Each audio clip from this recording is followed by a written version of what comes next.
шинхэн ногооны мангас соусаа тийм ээ.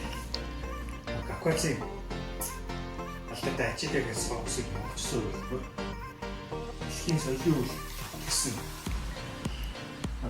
соус чика гэдэг бол маш гоё юм халуун ногоотой хөтөлбөрийн махаа галзуурцсан соус байгаа. Тэрийг одоо ингэ сайхан өглөөхөн болж гисэн. Ногоон цогтойс хэтэрсэн ногоо. Өөрийн мангас соус хийнэ. Чих амархан ерөөсөө халуун ногоо амт чимжүүлсэн нь ланзал хажууд машин чигээл чангаад лолдоо тавих.